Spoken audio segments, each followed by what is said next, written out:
jiandae kuandika haya maswali chini. Okay, thank you so much for the presentation. My name is Abuji Vincent, Director Tachabaringo. I just want to echo what my colleague from West Coast has said about the issue of our farming community majorly relied on the weather forecast or weather prediction by the meteorological departments. And they just work to something that this thing called participatory scenario planning, which is what we carry out until the counties. Before the onset of the long or the short rains, we normally have the sitting with the indigenous forecasters. These are normally drawn from each and every sub-county. Within the county, we have about 7 sub-counties. So we allocate about 5 to 6 indigenous forecasters. Then we pick them to a sitting together with the Kenya Meteorology. They give their own focus to the indigenous technology or indigenous knowledge. After that, they will also give their own focus. It balance, strike a balance between the actions. We tend to find that prediction by the TNT usually is issuing agreements. So it is from that prediction that we usually predict, we prepare our own bulletins, which we now got share with farming communities. Thank you. Thank you very much. Yes, as integration of indigenous knowledge with the scientific knowledge. Oh, great. Let's look your house. Yeah, thank you. I also want to take this as a chance to thank the Tegemeo team for the good job that they have done. Mine is a quick one on the analysis of resources. I thought it would be of interest to see some analysis based on the agroecological zones. That's number one. Again, when you talk of micro projects, there are 2 types of micro projects. We have one category by common interest groups, and also the vulnerable and marginalized groups. I don't know whether it's possible to also put some analysis based on that. Finally, analysis based on the gender. I don't think I saw much gender iterative analysis. I don't know what you want to comment on this. Thank you. Thanks, John.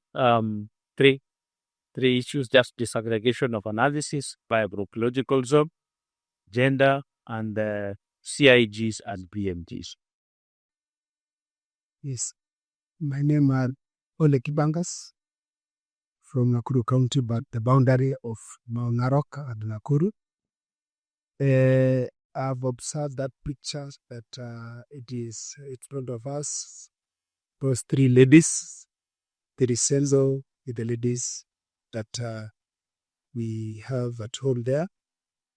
I think they are arguing about the weather, what they want to plant, and what is about this season. I want to measure in agenda that I had an officer who was teaching us about the bananas. I tried to listen very carefully because we're trying to plant some variety of bananas. We're trying to go to Kisii to bring those variety to Nakuru, but they're not doing one. And then the soda. I was in a seminar in Kara, in Nairobi. They taught us about we plant this variety of sorghum. I tried, it did well, but there is a problem of marketing it. Because they told us there's a market come on, when you plant, you get something good. But it's something I discovered and I wanted to be taught well about is sorghum, because after we have harvested, we cut off the steps, and then we leave the stem to the ground, and then after a period, the stems start germinating, and then the second time we harvested, more than the first one. I want to know what is that. And then another, the last one, the sisters of Narok and us Nakuru, we dealt when we started get the land, knowing that at the agriculture officers, we usually had some meeting at the DC's office, and the agriculture officers teachers told us that is the time and is the period. But the that period that we have been told, it is not the right time. Last one is about the medicines that we have been buying, about the bananas. We are planting bananas, bananas, potatoes, but not this variety that is called Irish. We have the another variety, but not this Irish. I want to know about this Irish so that I may use it, because this was it has been doing well, but there is a time the leaves start decaying. Thank you. Thank you very much. Hayo ni maswali kuhusu agronomic management and also technologies, disease or stuff like that. I believe in the room we have people who have expertise in that. They can also chip in and address some of those. How we proceed? Daniel Oino Muga is my name, standing in for the County Director Waikacha. So I have two questions. From Component 3 of KESA, 6.5 million farmers were registered and 4.8 million receives agro-weather advisory. Can this data be disaggregated so that we know the numbers we're talking about in Kisumu? I'll appreciate it. Just a request. The next to that request is I noticed the agro advisory focused more on crops. Maybe you talked about livestock. Maybe I had stepped out indulgently if that came up. But some of the problems we face either as a result of floods, which of course put things in the component of the early warning system. As a county, we are thinking of developing an early warning system, in short. And I think this now becomes a good basis to start thinking of what exactly to do. Is it that could the problem be that either-based advisory farmers are not able to interpret and act, so that every year we find ourselves with the same problem? Or what is the missing link, so that when we are thinking of developing an early warning system, what should we think about? So one is the data on the agro-weather, but second, based on the presentation, thinking of early warning system for both crops and livestock, then what is this missing link that we need to build on? Thank you.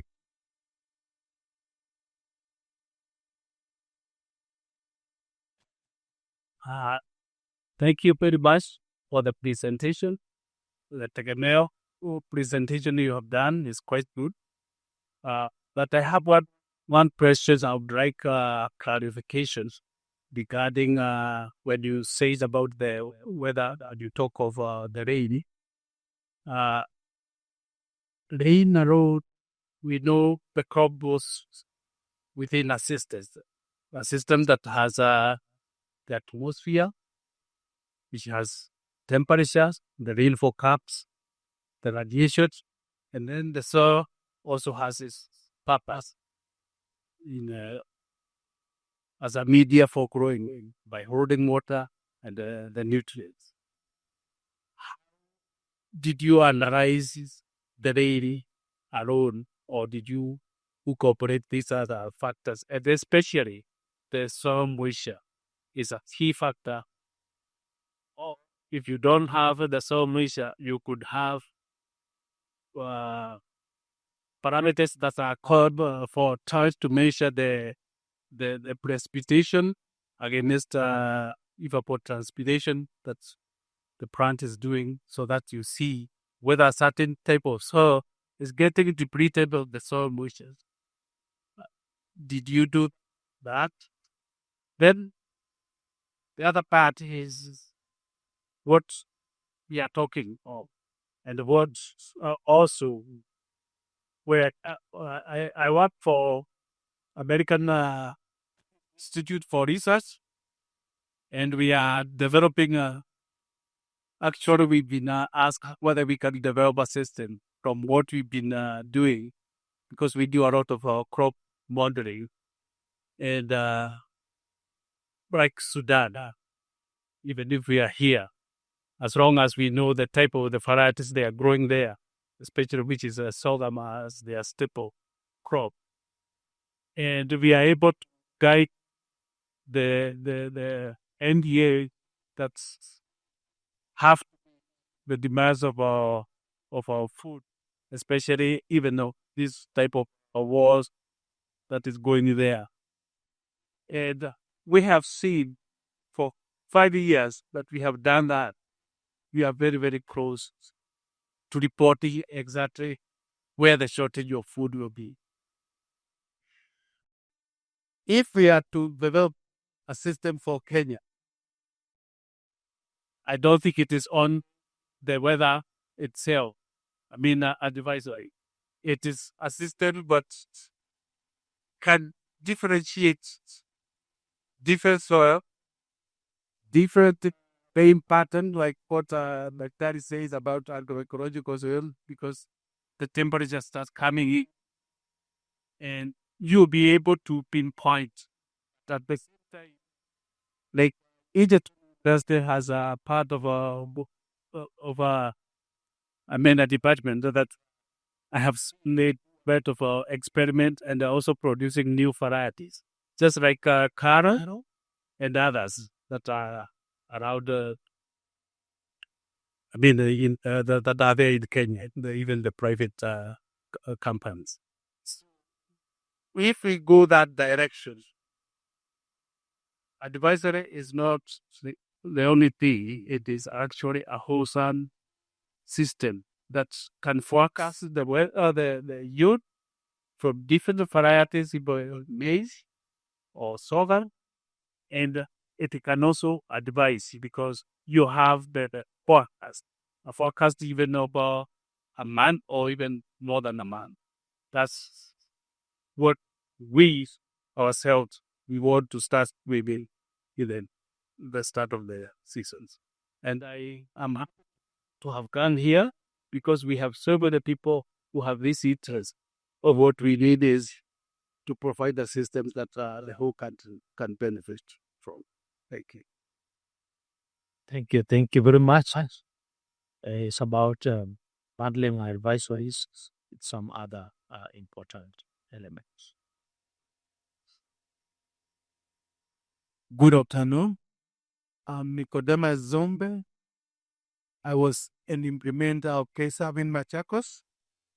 And maybe it was an observation on the possible source of the 29%. In the KSAB project, we had that 6 words in which we were implementing the micro projects.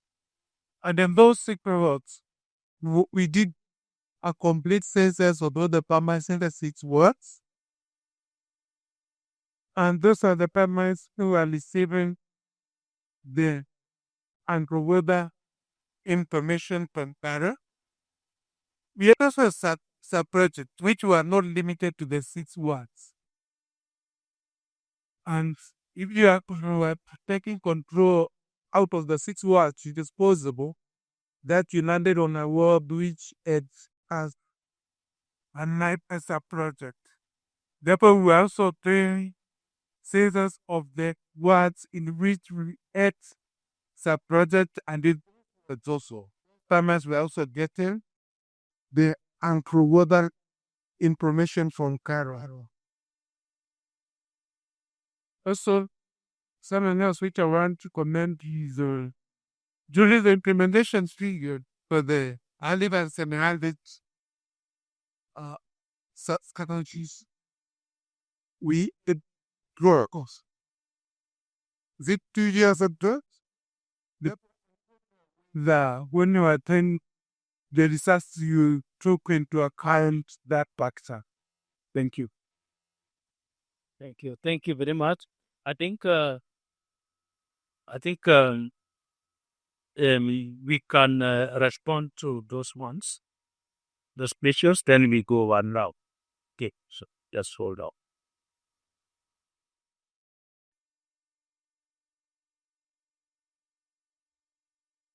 Thank you. Thank you very much.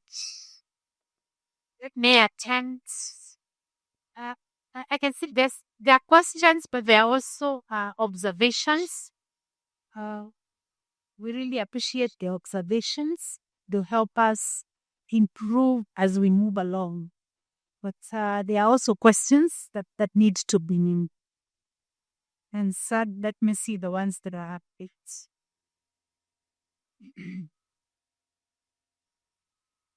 So from, I think it was Washington, I'm not so sure, but probably observed.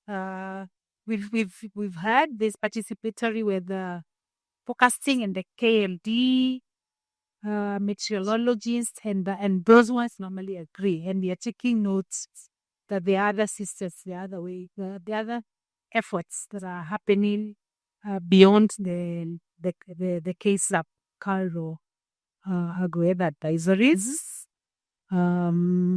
So I think that was a note. There's a question by Mr. Ginyangi and whether our result can be disaggregated by AZ. We haven't done that, and also to differentiate the micro projects, the one received by CIG and the one received by the vulnerable and marginalized group, and also whether we considered the gender. So our results are segregated by value chain, because you realize that, okay, our sample is of 3,017, and also the baseline was 3,184, something like that. So we had an idea that we could have a representation at the AZ level. But when you now, because these results need to be shown, when you think about productivity or adoption, it needs to be at the value chain level. So we opted to think about the value chain because, again, when we looked at now, for example, if we look at Irish potatoes, the sample in the medium to whatever, and the others, it's not adequate to do a good statistical analysis. And so we ended up looking only at the value chain level. Disaggregating at the AZ became tricky because of the numbers that we were dealing with. And so that's the main reason. Otherwise, our idea earlier on was that we could look at the AZ. I mean, I must appreciate, given that you've been there in the project, that there were those constraints. We can only reach so many farmers with the resources that were available. Okay, on the micro project, yes, I recall that the micro project for the vulnerable groups was a bit different. It was shaped differently from the one for the CIGs. However, we have not been able to differentiate the two. Yes, the question was whether you benefited from a micro project. We have not differentiated these two. And in fact, I'm not that I need to check the data, but I think most of the groups that we have are the CIGs. I don't know to what level we have BMGs. Very few. My colleague Lillian tells me very few. John, those groups, most of them were CIGs, right? The BMGs were very few. I don't think we had. So for that, beyond in this year, this micro project, Henry refers to the grant that was to CIGs. On the gender, so at the onset, we wanted to see also accessibility for different groups, particularly by gender and income groups, poverty levels. But we have just that I say fixed effects when we have the that panel data, it allows you to do things that then you end up dropping that variable of gender, because gender is not changing from year to year. So we lost that advantage, that possibility of seeing the heterogeneous effects, but we're going to be looking going forward to see what other analysis we can do to be able to see the heterogeneous effects by gender and other socioeconomic factors. But this information is just by valid and overall. By this study we dropped the Garissa and Marsabit, the arid zones. We dropped those ones because they were so different, so very different from the villages that. And we didn't have a large enough sample to look at that, even the resources to get up there. So there's still more work that's possible. Resources allowing. From Nakuru, I think this is really technical, and we'll be looking for our colleagues from the Ministry of Agriculture in Cairo who can advise. I think it was a farmer who was speaking from Nakuru and the Maunalok area and talking about banana varieties, the sorghum, the marketing challenge, in Maunaro, the tining, I think, to plant the restrict why we are having this is doing, I don't know. The second crop would be yielding higher retooling. Why pursuing? Yes, but would be yielding higher than the first crop, the original one. So we'll probably get someone to help us answer that one. Sorry, we are not able to answer that. I talked about the Irish potatoes, the one that we talked about here. In Waru, yes, Waru. Sorry? It's the ordinary one. It's just a value change. It's the ordinary value change. Value change for potatoes. Vile tunaziita Irish. To differentiate from the sweet potato. Sio ni waru. Ile ya mtoka kwa Kisuzu. So I think that one is clarified, but you can know be asking for help on that very technical question about the area that the gentleman comes from. And then whether we can disaggregate the results by county, again, we find that challenge of the sample size. And you talked about, everyone talked about 6.5 million farmers registered and 4 point something they had sent advice of vegetables. Unfortunately, we don't have data for all those. And the data set we have is of 2017 across all those 7 counties. And so in each county, we don't have adequate numbers to be able to speak, statistically speaking. We don't have much power at the county level. So unfortunately, they're not able to differentiate, to disaggregate by county, only by validity. Zile tumeonyesha Irish potato, banana, sorghum, but not the county because of the numbers. We were limited by the numbers, the resources to do that. There was Thursday. Yes, listen.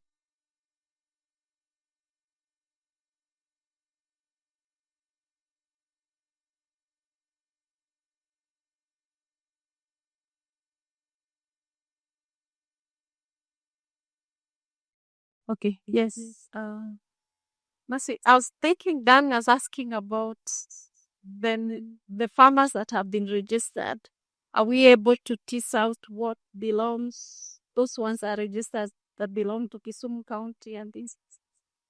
I haven't seen that data set, but I believe it should be able to. Once we access it, it's possible to get to know who was registered in Kisumu, and I believe we'll have good enough numbers to do analysis for Kisumu, but it depends on what variables were selected. Yeah, and so to differentiate, thank you, Lillian, to differentiate the data sets that we used from the one that is in KMS. So the data we have used is the one that was collected at the baseline for the project, and the one we collected at the end line. So the registered farmer data is a different one. and they don't have that for the impact assessments. There's a question about the early warning systems. We'll also ask our colleagues from KLD and others who are from the counties to answer this one, is why flooding is a shock and whether the early warning systems can support farmers and how, because farmers keep suffering from this. Is it that they don't get the early warning system, or what can be done to the early warning system so that farmers can avoid the losses that are emanating from these shocks? That's flooding as a shock. I think from the air, we really appreciate your observations. The air, the American Institute for Research. Most of yours were an observation. However, there's one question. Why we analyzed rainfall alone? We included rainfall alone, yet, we need to consider other factors such as soil moisture, evapotranspiration, and others that do affect the performance of the livestock. I think this is I think what came to my mind at that point is the other advisories had that element. I think even if you go to the KLO, the KLO people can help us, but when you go to KLO, even these advisories, it has an element of soil moisture content in the advisories that we give. And Scholastic wants to say something, but so there I think I want to say that there are other advisories. There's an element of soil yeast content in the advisories. The cultural people will listen. Okay, thank you. So I was saying maybe we wait after our presentation, because some of the answers are captured in the presentation, like the floods, early warning, pockets, and so forth. So maybe after that, if they still have questions, they can be able to ask. Yeah. Can give the mic to Eileen to talk about whether soil moisture content is captured here. Yes, these are quite complete. They capture the soil health in totality. Apart from that, they also have even a specific on fertilization. So the advisors capture soil health.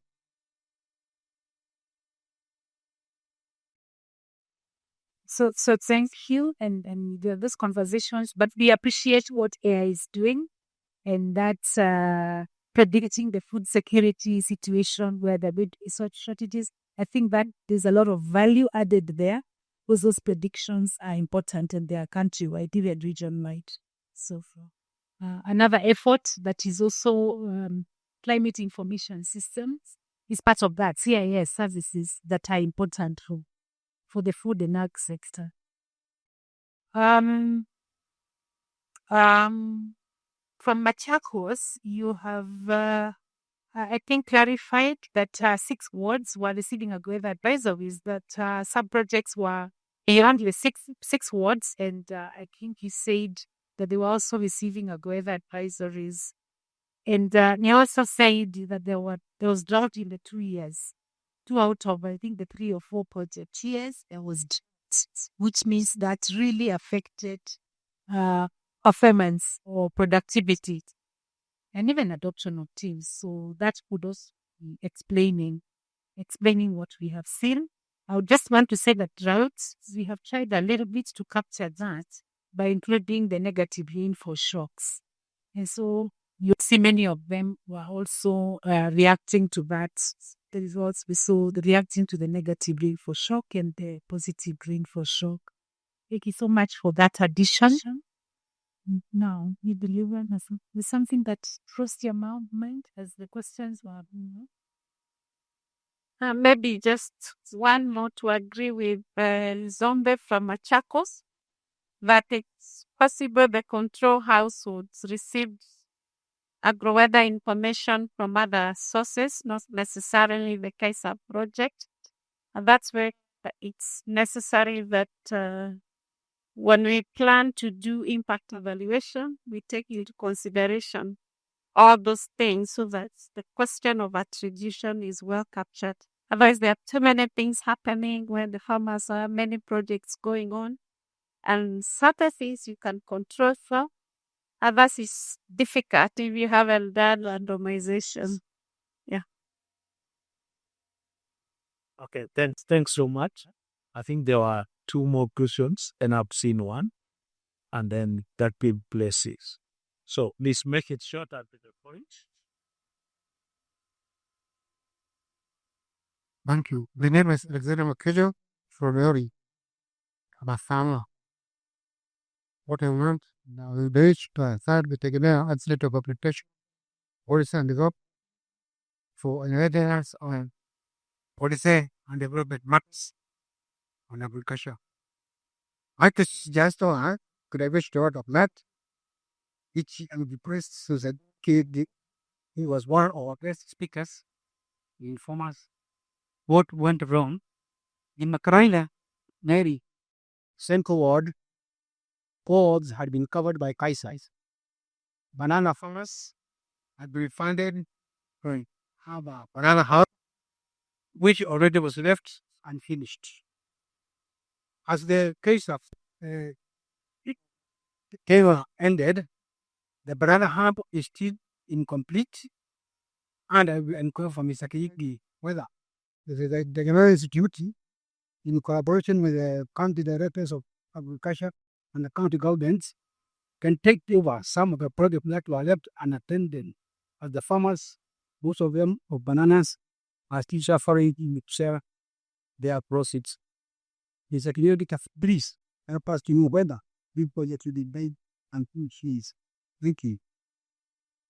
Thank you very much. That's for you, Mr. Don. You get a time to respond. Good afternoon, everyone. My name is Lancy Jogu from the County Director of Agriculture Office in Nakuru County. I'm going to address the issue of banana farmer because the malloc is not suitable for sugar variety or also bananas, and we think that they need to address it specifically. My name is Ken Kelly. I'm the County Director of Agriculture Wasangishua, and I'm also a farm. Just the findings that you've given us. I'm just trying to look at the point of synergies between the data that have been given and crop insurance, how we are going to actually tell our farmers from the data we are getting that they can do some little crop insurance, because it's either based on weather index or based on productivity. So how would you share this data if it's even delocalized to each county that we can advise our farmers to do insurance? Data sharing. Okay, good afternoon. I'm Tina, Country Director of Agriculture Village. I'm pleased to make some comments. One is to appreciate the hard work by Tegemeo Institute and the results and even the recommendations. I also want to agree with the recommendation and see that the relevant information is very important, and we need to look for avenues to continue sharing with the farmers. We realize and plan bar, we didn't have trusts of the weather information, the METs. But currently now, the farmers and even the officers, we have gained more confidence on the reports that we get or the predictions. And so, like many of my colleagues have said, when the farmers look forward to the information that they have set of rain, and even as it progress, even though there will be rain, I'll be able to know whether I would progress my crop, and I'll be able to do other activities. So we need to look for ways of funding and sustainability on the delivery of the agro-weather adversaries. Then with the research, like many have said, they are looking at why the negative impacts on the micro projects, because most of the micro projects that we had, like the poultry would issue poultry to the farmers, would issue bananas, like what he said. The farmer from grinding or the project was not completed. Some of them we had more action the negatives. Still on that, I would like to bring to their attention on one of my area of thinking. When they are correcting the data, especially like performers would say that they are may decline after the interaction with the project. We have to take into consideration in the resource time, farmers are very, I would put it in quote, they are very sensitive in giving information on sales due to the time that is going on and the increase in taxation. We have the taxation, we are having the policies of taxation of produce, the avocados and all that. So anybody who goes to do research, trying to correct data and sales, you need to be a bit careful and we dig deeper because most farmers will tend to tell you that they have sold it because they are making your asking to capture that better for them to be incorporated in the tax. So that could also have been a contribution why we had negative or some farmers whose record negative. I think that my contribution. Thank you. Thank you. Thank you very much. Oh, okay. I think you have answered someone's question. Thank you very much. So last, then Mercy can respond. Yeah, thanks. It is not going to be a question. It is a comment, and possibly one that, for me, I'm a little bit concerned about. I've shared with Joe and asked this 6.5 hammer. Are they similar to the 6.47 registered hammers that were logged by the CS just on Friday? If there is a difference, why will there be a difference? That's number one. Couldn't it be maybe more possible if we had instead of registering farmers individually, we register household, because then that would make it easier for tracking the household, and and if we have the household, the farmer, the rest of the families can be embedded within the household. So if that is not been done, I would want to suggest that maybe John, at the national government level, the county governments also maybe start thinking about the best way on how to register households, because it is on the basis of households, but then we can be able to track any changes in farming activity. That is just only one comment. And then secondly, there are so many providers of agro-water services, right?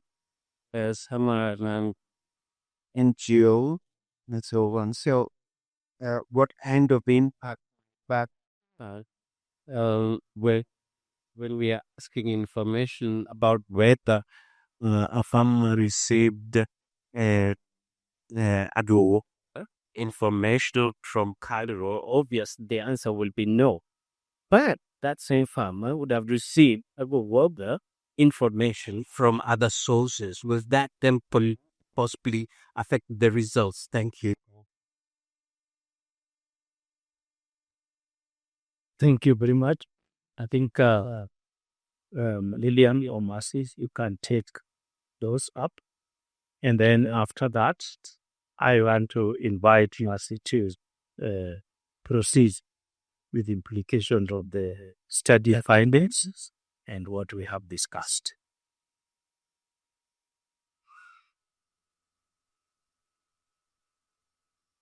Thank you very much for those questions.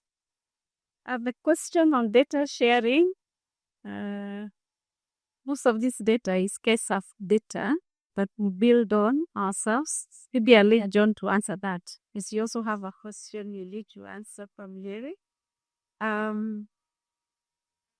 we had several questions from Mary from Yeri. And I think you're making a good point, which we are noting, like your other colleagues have said, that farmers are increasingly accepting and trusting the advisories from KMD, which is a very good thing because KMD has that mandate. And because that is improving, then I think it's very important as a country to be supporting that service because that is a very important service and to reach all farmers. Remember, we had said if it comes to a point where we bring in the issue of subscription to be able to access data, a certain category of farmers, the small scale, poorer farmers, are likely to be locked out.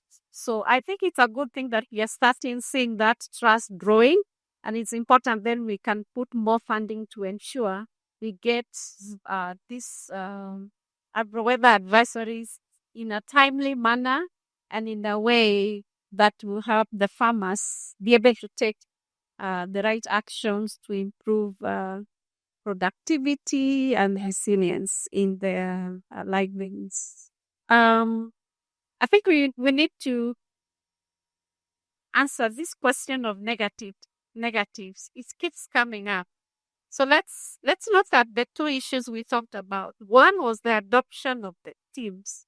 So we are looking at whether exposure, access to agro-weather advisories had an impact on the adoption of teams.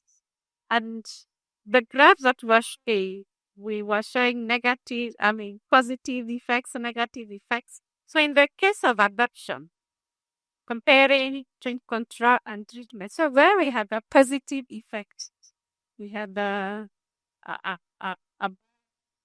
going above zero. What that means, for example, is the adoption of propagation teams for Irish potatoes. If it's positive, it means that we have a higher proportion of farmers in the treatment group adopting the propagation teams for Irish potatoes compared to the control group.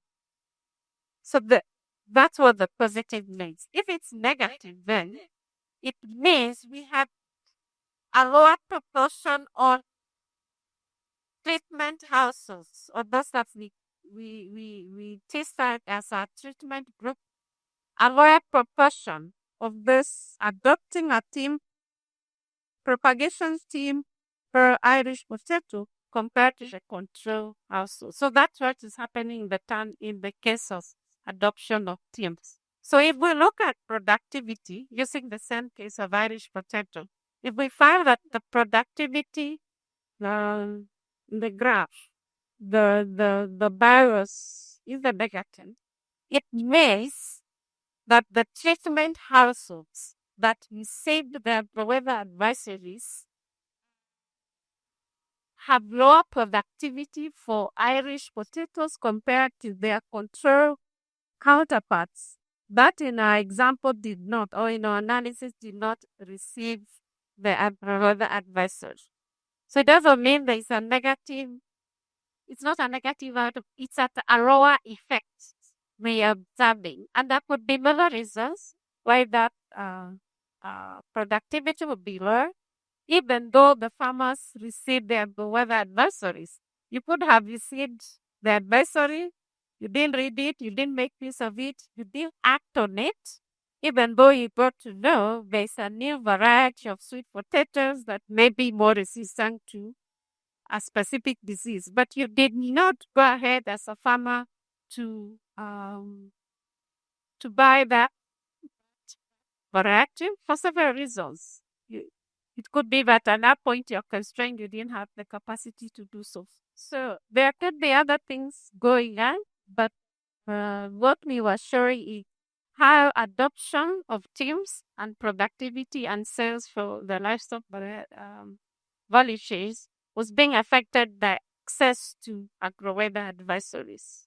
Data collection on sales, yes, we agree with you, Mary. We, as researchers, we need to be careful and how long we ask farmers. We are sensitive. Even in the markets where you do some of the studies, some people would refuse to talk to us, Amanda Grow, and ask us, what is this better for? And of course, the word Zakai would come out all the time. And we had now to tell them as researchers, this is the objective of this work, and this is why we need this data. In most cases, we managed to convince them, but we need to be careful when we take that note so that we are not getting information that could be distorted for one reason or another. Yes, actually, there are many providers of agro-weather advisories, and we noted that even in our presentation, that farmers were not only receiving agro-weather advisories from KSAF or CARO. There were other service providers, including One Acre Fund, Apollo Insurance, and we tried to tease out so that in our sample we were working with both who received agro-weather advisories through the project. So it perhaps that's this thing out for not give you a care treatment, but we did our best to deal with such issues. I think that is it for now, John. Okay. I want to respond to Mukurene, Banana Hub.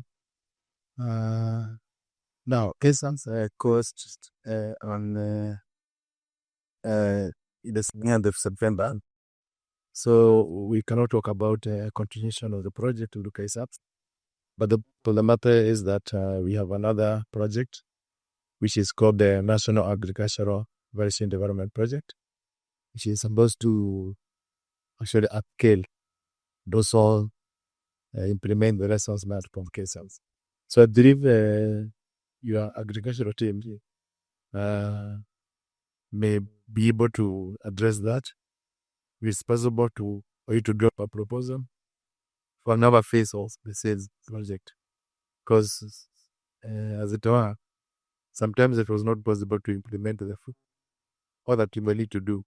So in that case, you are encouraging that you can do another phase and then proceed. So there is that project, National Agricultural Variation Development Project, in I think that is 2 countries, and Nigeria is one of them. So they might possibly be able to keep a hand in that. Now, about data, rough, I think these numbers 4.6.47 and 6.5. I believe there's its own language, possibly after cleaning and all that. I'm sure I didn't can confirm this, qualify of this, but should be the same thing. On data correction based on household, I think that is an issue that can be also you looked at. I didn't have this, the departmentized department. So possibly we can comment on this. Okay.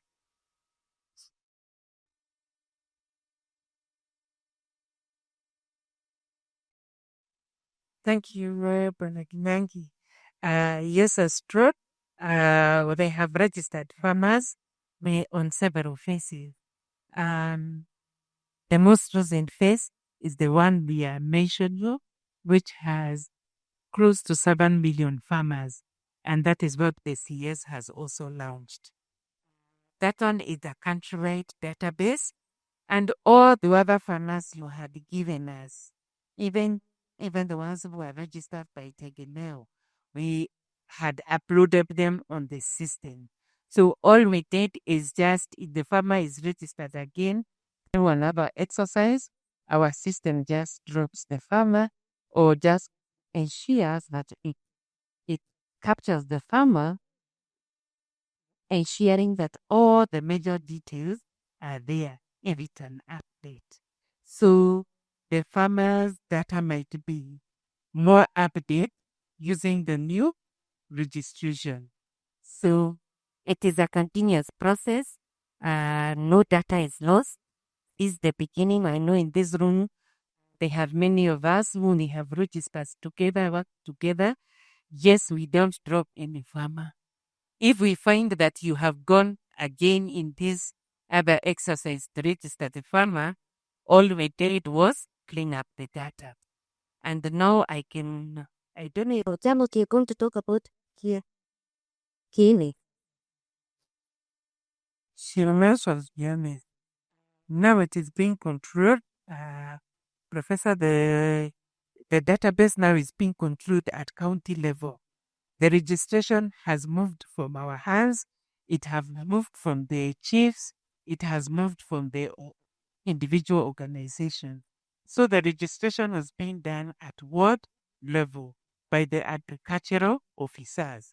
So all they do, it is automatic. If I realize I'm not registered, and many of them, because of the benefits that this registration has brought, are now going on saying I'm not registered.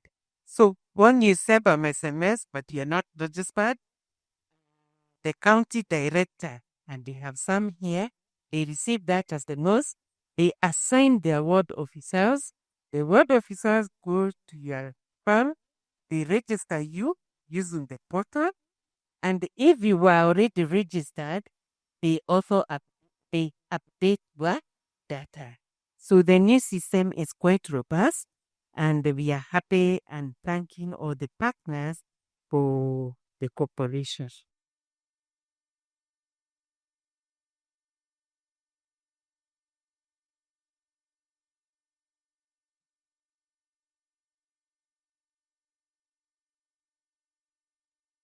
Thank you. Thank you, Madam Irene, our counterpart from Cairo, for providing more insights on even that aspect of farmer registration and how it is getting on and the current numbers. So we are coming nearly to the end of the presentation by Tegemeo, where we have looked at the impacts of agro-advisories, and we have made many suggestions about what that means. And, what does we've tried also as participants to help explain what the results mean. So I just want to jog us a little bit. As we close this session, we want to say, so what are the implications of what we have had today? What does that mean? And how do we proceed going forward? Not as Tegemeo, but also as a country in terms of agro-weather advisories. The slide I'll flash just what was said earlier by my colleague.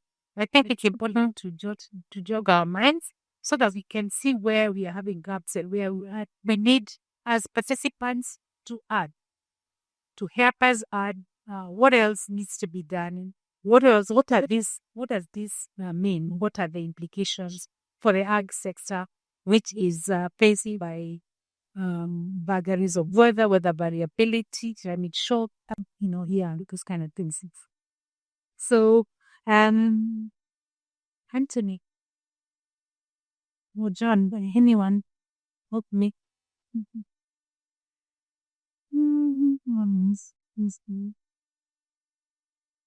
Help.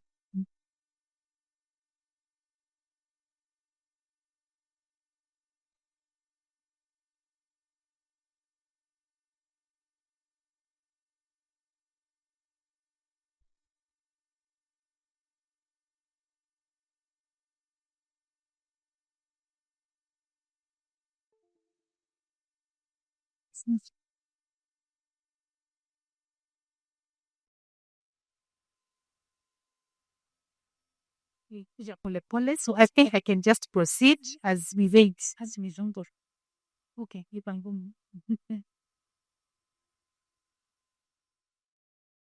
Is it busy? To be clear here. Like this, it's more clear. So earlier on we said that based on the findings, we see a moderate impact. Yeah, moderate. Sometimes we call it limited or moderate. Remember the table that Lillian showed earlier on with some pluses and minuses.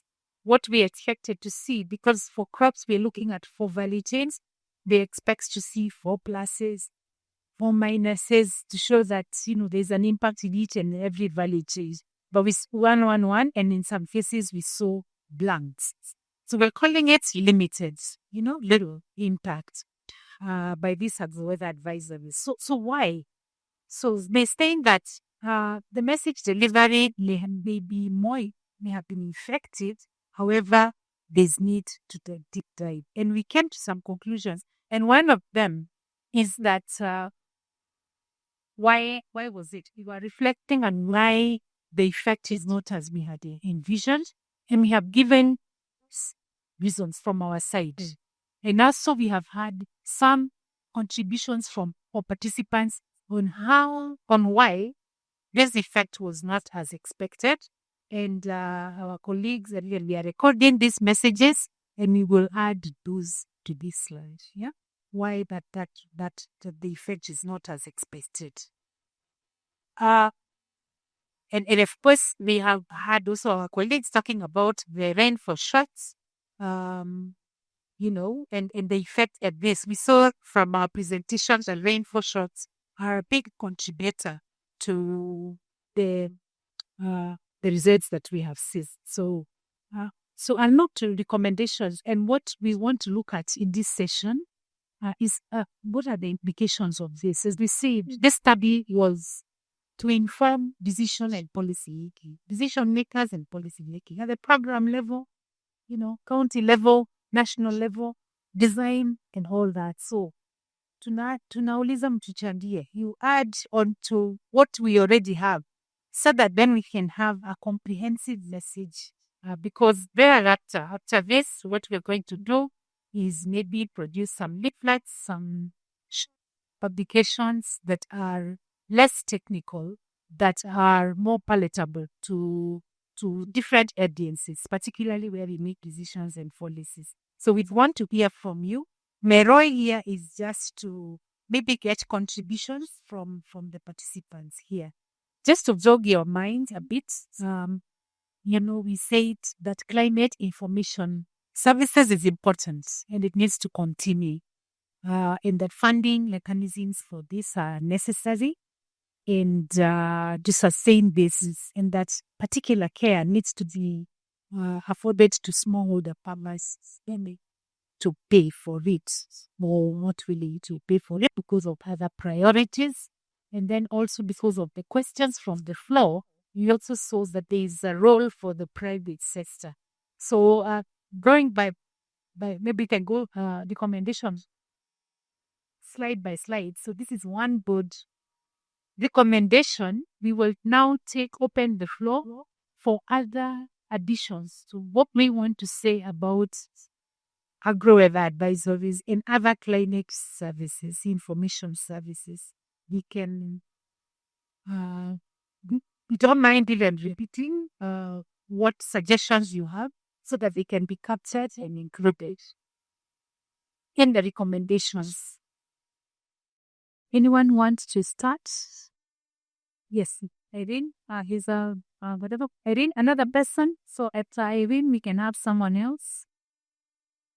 Even the gentleman that talks about insurance, probably that sounded like a recommendation. Maybe we can say that in with it. Yes, Nasa Mairi. Thank you, Dr. Messi, and thank you for the whole day. It has been quite insightful. Mine would be a quick one. I have not had as or anybody in this team, and if they have, but I would still want to repeat it. How can we drill back the results of the impact study on continuous improvement of the agro-weather advisories? It's very, very important that we are able to drill back these results to the advisory service. Thank you very much. So we are saying that we see room for improvements, and so this kind of information, we'll look at it again and see how together probably with the implementing agencies on how to can fit that information to improve their advisories. Yes. There's one of the participants that I think it was the director over there. He mentioned something around literacy levels. So I think also just popularizing the IVR messages in order not to lose those that cannot like read, but they can hear in the main languages for the respective countries would go a long way in ensuring that we reach as many smallholder farmers as possible, and then categorizing our farmers in order not to send generic messages, more like targeted messages, so that if I'm a livestock farmer, I may not be interested in crop related messages. So yeah, thanks. Thank you. Thank you very much. Yes. Maybe before, So maybe just to clarify that the messages are actually value chain specific. So calf farmer will receive livestock if they have dairy cow and they have said that they want to decease that, but they receive maize the needs advisories for maize and cat dairy for dairy. What we meant by generic is they were not action based. They need to go it to be more to increase the specificity of those advisories. Just to clarify. I take your point about categorizing. Farmers can be further categorized, given that their abilities are different, the constraints they are facing are different, and so that we can continue providing what they need. Thank you so much.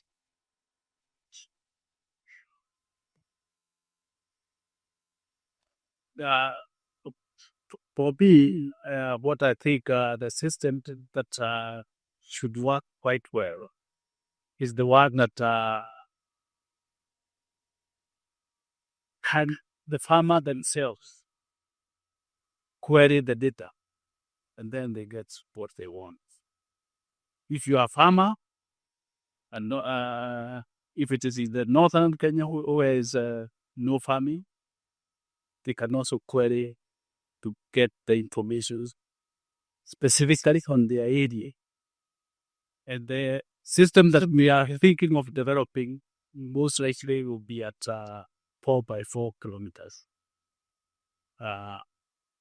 So that it can include the information about the soil characteristics and be able to give you the percentages. If you are the one you know now, my soil is purely clay or sassy, depending on the proportions within that grid. That way, it will cover, if you want the whole country, whether the forest or we want only to exclude the forest, it will work quite well. That's the system myself, I think. We can develop not AI at home, we need it. And we need each other to develop. And to be quite comprehensive, just like the way the European Union member countries, they know how much wheat will be produced where. If you go to Australia, similar. They have even for the forest. Thank you. Thank you so much. Thank you so much. I know also Calvo and KNT will have something to say about bats. Thank you. Okay. Thank you so much. As much as we're using this method of team, I still think also we don't forget the mobilization strategy on public participation, because not all farmers are farms. Some in the rural, like in the County, would not assume that everybody will look at it want to get a message. So we should not look at that behind this.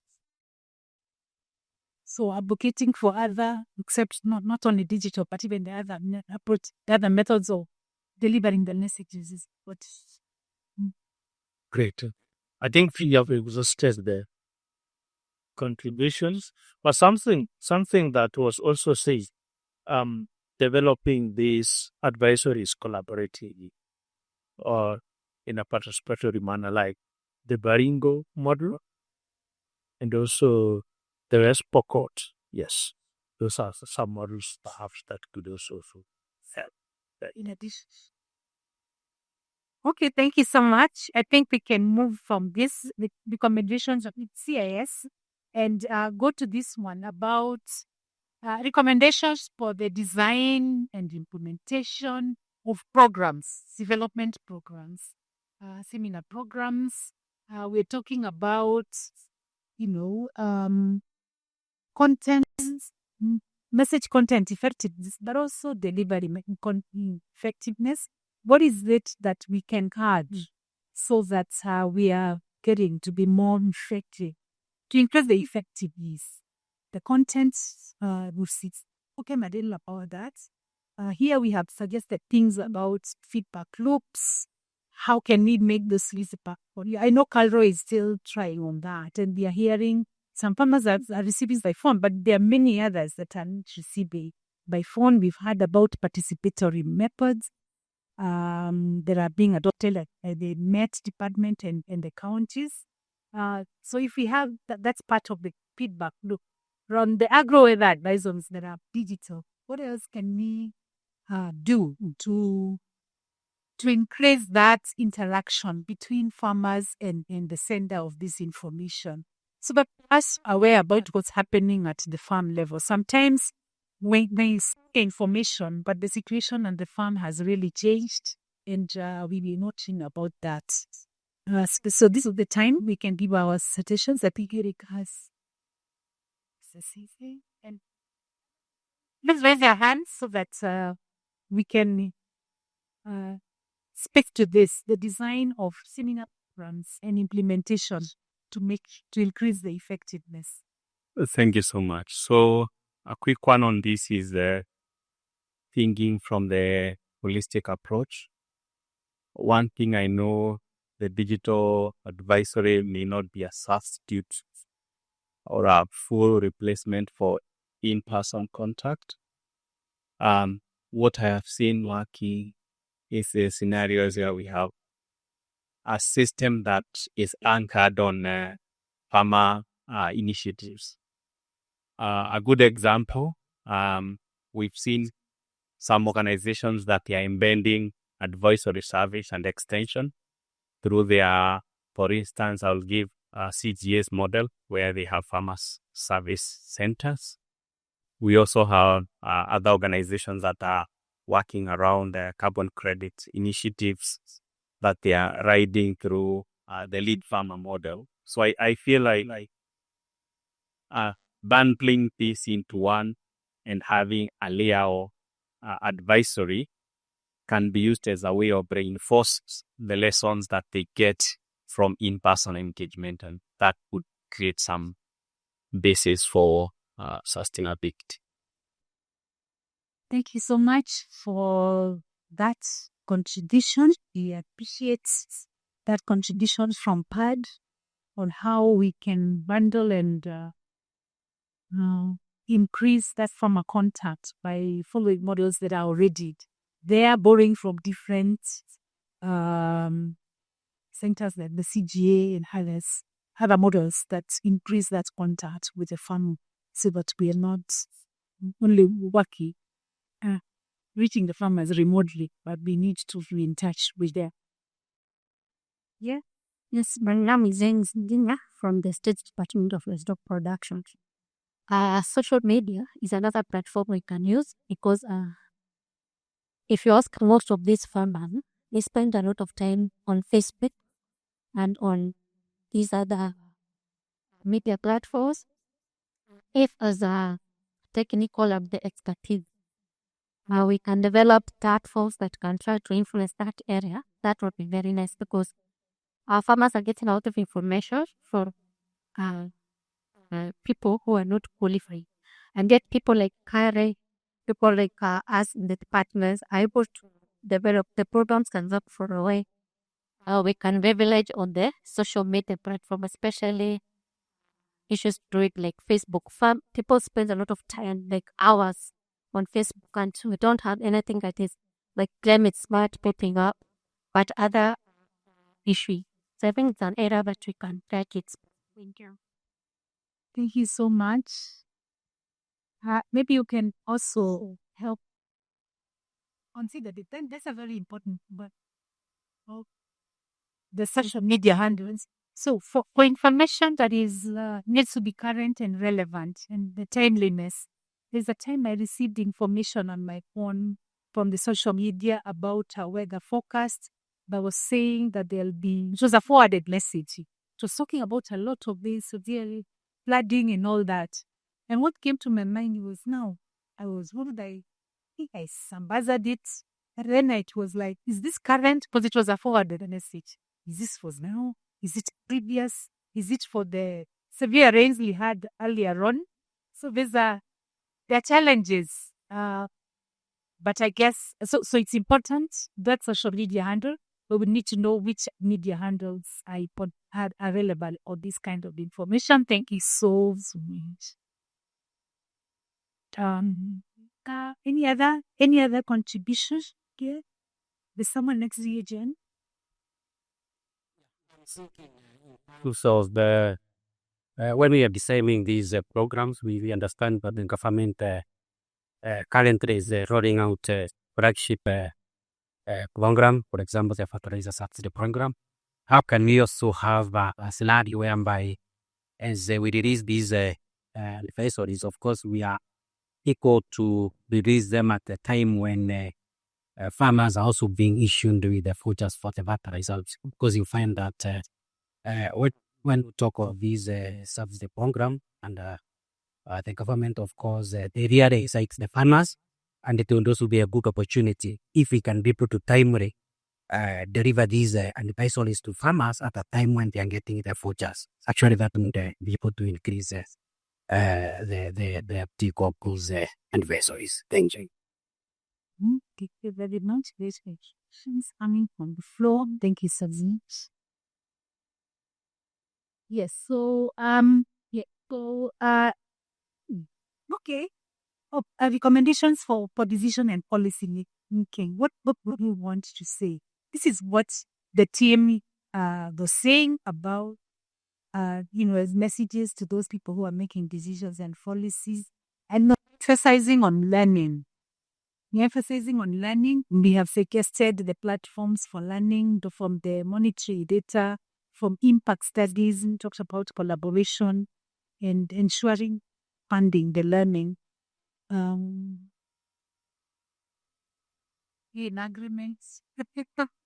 This one I feel like taking, are we in agreement? Is it making sense? Is it something we can advocate for when we are back at where we were, where we have areas where we can influence decisions? Is it and maybe raising the issues? What kind of issues would arise from this kind of, and also in addition to making suggestions? Maybe we can hear from Kenav.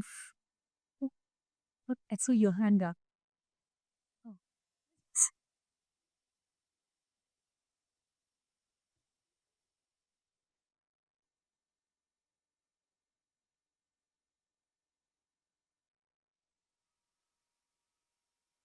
We'll get later.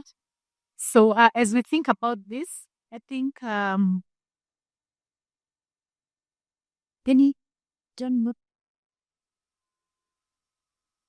anybody wants to support this?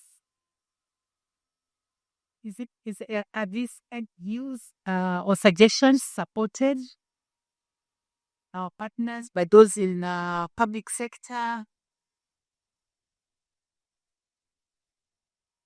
That the learning that we get from this kind of does not compete with resources for implementation, that it is critical and it is where we need to put resources always. We need to put money here so that we can know. We can, learn and see what change we have made. So we implement programs and we're asking, so that what does it mean? What happened? What changed as a result of that? There are other questions that people ask. What was the value for the money spent and things like that? So any support from the farmers will take it. If there's no opposition to this recommendation, then we can also stick to that one now. Lilian, you're looking at me in a manner to suggest something. Yeah, so there's no opposition to this messaging. I think we can take that. So thank you, John. I want to reach there. We'll keep back to you. So thank you, Mercy. Think we have gotten very good input and feedback that is going to enrich the recommendations. So our last part is to hear the new developments or what is currently being done from a presentation, through a presentation from Calro and KMD, and then we just wrap it up. So our next presenter is from Calro. So please welcome. And as she comes, I request that you just stand and stretch a little bit. I see people are agreeing with everything after lunch. People are agreeing with everything after lunch.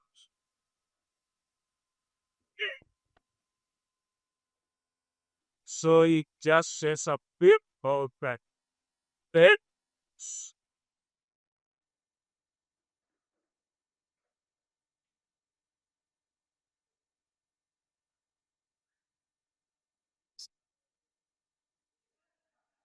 Lieutenant Maxwell. Yep, so am I. But that's what you got heading with. Really, so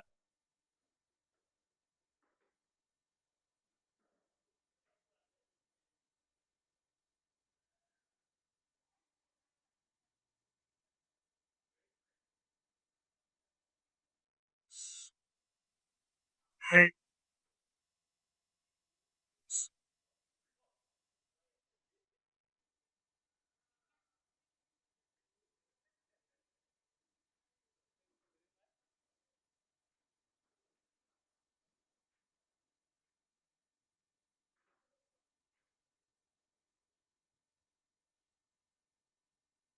Yeah, good evening. All protocol observed. So thank you also the team and the presenters for the nice work that you have done. I'm called Janet Gesa, working for Calro in the ICT department. In ICT, I lead a section called Content Development, Packaging and Dissemination. So I'll just briefly take you through on what we are doing. So Calro, we offer advisories to farmers, which are actionable and also timely through farmers' phone. So the advisories that we send out to farmers, they help farmers in making informed decisions, resulting in improved productivity and also profitability. So another thing, I've had a presentation. It will really help to answer some of the questions that were raised by your people. It is very important to know currently where we are in this space of digital agriculture. These adversaries are being formulated. They are formulated as per the value chain. So adversaries are value chain specific. Another thing, also this one is also going to answer something. As Kara, we have several dissemination channels, pathways that we use to disseminate advisories. We have SMS, both one way and also two way. But we currently launched it, and where farmers can can type or give feedback. We have USF mobile application. We have a functional call center where farmers can call. The call center number is toll free, as it was mentioned earlier. We also have IGRS, interactive voice response. It's is a service that a farmer can dial a number and get the recorded messages or advisories. These advisories are not developed by the ICT because you are not agricultural specialists. So Canberra has a rich team of content experts, scientists. So they are the people that develop this content. And because, they are very technical in the way they communicate or they give information. So that is where the Calro content team comes in. We work together with them, package this information in a way that a farmer can understand it. We break the language jargon. We try to break those scientific terms to a simpler language that a farmer can understand. So, in packaging this information, we also do translation of this content into Swahili because the content has been developed into English. We translate them to Swahili. And currently, we have gone ahead to translate this content to a local language. Farmers relate well with the contents that is given into their local language. So far, we have translated content to Luya, Kanda, Somali, Kikuyu, Taita, and Kalenjin. And we are hoping to upscale until we'll cover all languages. So the next service currently supporting the 6.5 million that was mentioned, and our content is categorized into three. We have market advisories, we have good agricultural practices, we have also digital climate advisory. This is where it is using somehow AI, but another there's somebody who mentioned about AI where we are moving to. I will not mention that, but you see that is the status that we normally send out the SNS. You will see that the first one is marketing. So we usually start sending out the market advisories before we start on sales selection or online breed selection. So the reason for not starting with the market is we usually advise farmers to do a market survey fast before you venture into any value chain, so that you could have issues like I harvest, but now there is no market.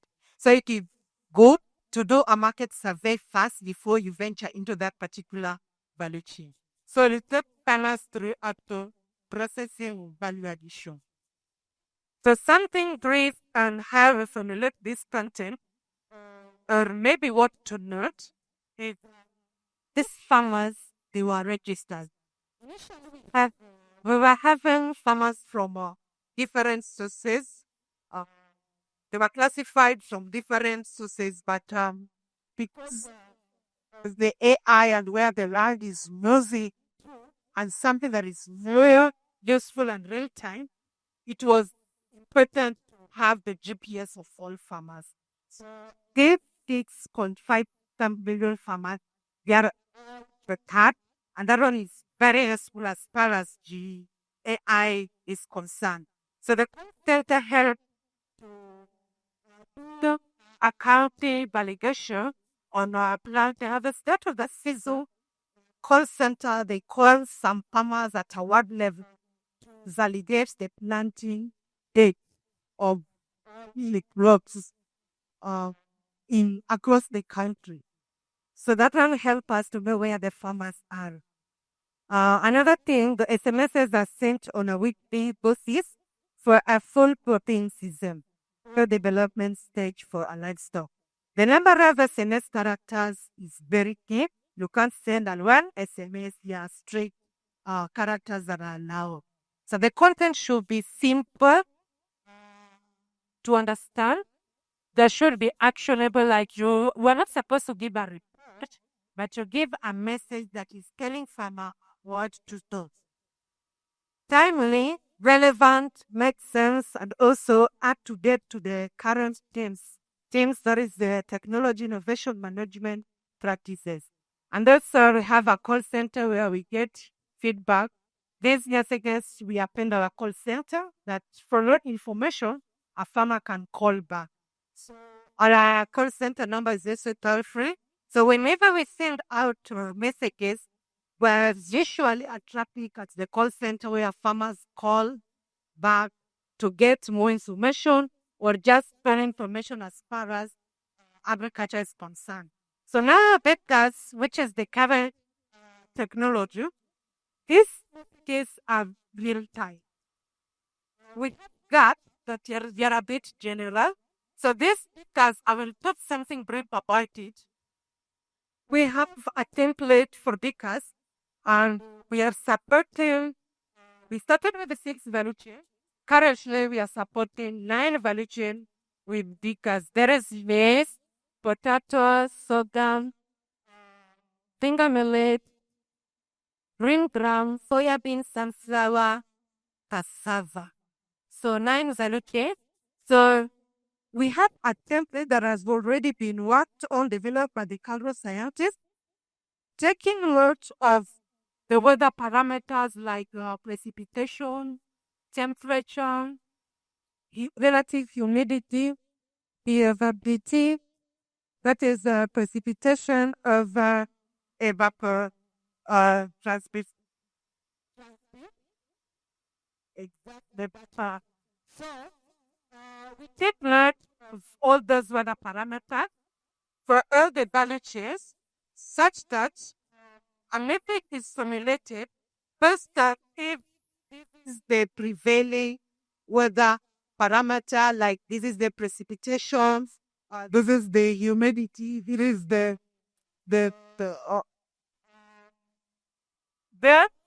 high, optimal, and also low.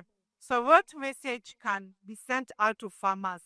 Taking note the grad stage of the summer. So at the start of the season, we call these farmers, the call centers call these farmers to determine the planting date.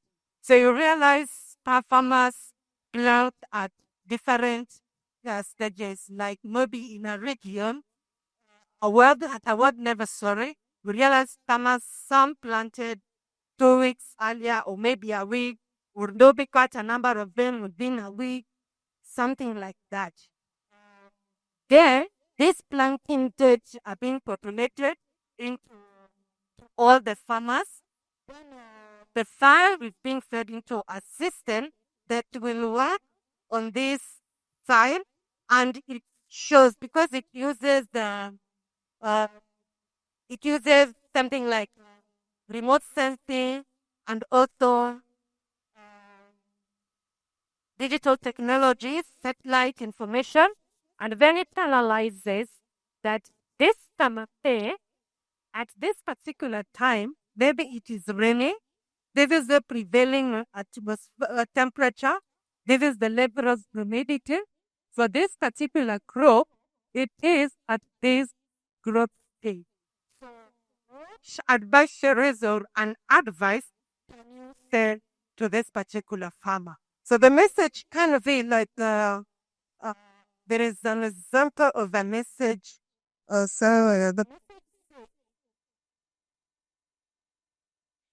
message says that too much rain, maybe too much rain, the farmers to remove excess water, because as the result of having excess water at the farm can result to maybe plants yellowing or being started with something like that.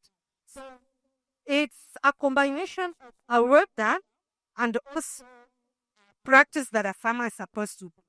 If the temperatures are high, the crop is at this particular stage, there is the information that the farmer receives. So that is all about acres. And so far, we have been supporting 4 million farmers with this acres information. Another thing is about VSD that I will not talk about. This one. One seat, and then you just get you follow plans and get the advice surveys. For IFRS, they are just voices that have been recorded. The farmer can dial the number and you just follow the prompt. If you want to get information about livestock, information about crop, and also specific crop, then you just follow crop and you get advisories. Also, Calra has several mobile applications that has been developed. For example, we have a Carrot. The mobile application, there are about 60. We have the responsible run by me. This one, we have been partnering with KMD in getting weather information and also other partners. So it gives a weather prediction for the next 7 days and also 14 days. So that one, it has been customized to word level. Another one, we have color selector. This selector, it helps in color to have a group to plant in a location or a livestock to keep or even the pasture. We don't just assume that I visited an area and maybe banana or maize was doing well in this particular region, may limited this particular seed and can plant in my region. No, through color selector, it can help you to know the suitable crop varieties to plant in your region. So we have several that I did not mention. With run also called keep.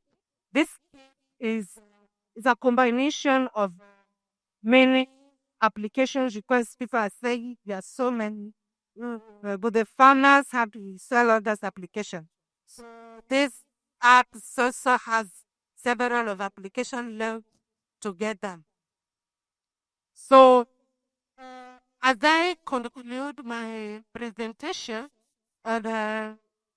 something that is currently going on, I've said that for those farmers that maybe they're not able to read English or maybe understand Kiswahili well, we didn't just actually understand these messages out maybe in a Kamba or a Kikuyu, assuming that all the farmers in near the state, Kikuyu, or maybe all the farmers in Karifa are speaking Kalenjin or something like that. So what we did, we did a SMS whereby we start out a two-way SMS to farmers requesting them to select the language of their preference. But short enough, a bigger percentage was still of English, and then followed by Swahili, then now others that currently we are serving with the local language. There are about 75,000 farmers with different, those numbers that I've mentioned there. So another thing that I will mention,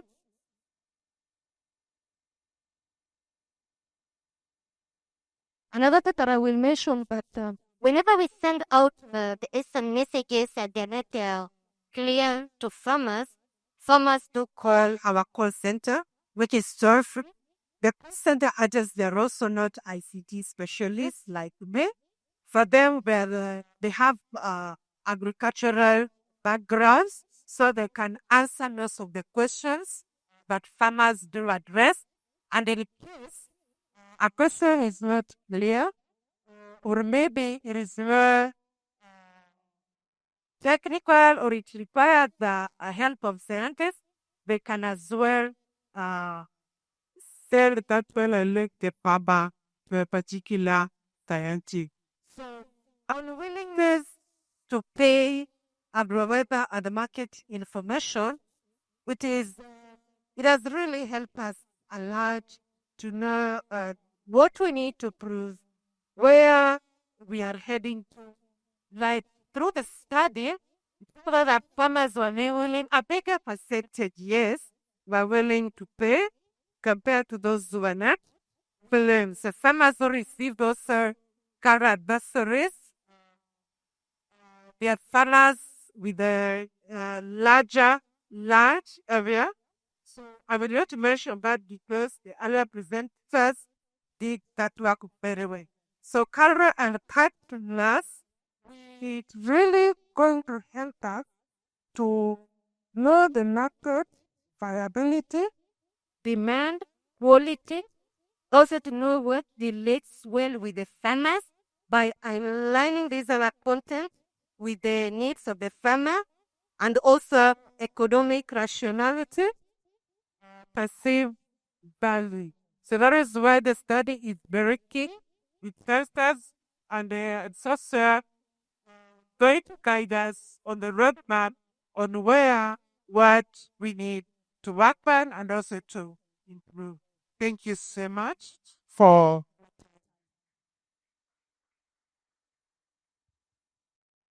Thank you very much, Janet. I believe you have one or two questions for Janet, but we would request that you hold it as we welcome Joseph from KMD again to give us a very short presentation. And then we close it with one or two questions for them if there is.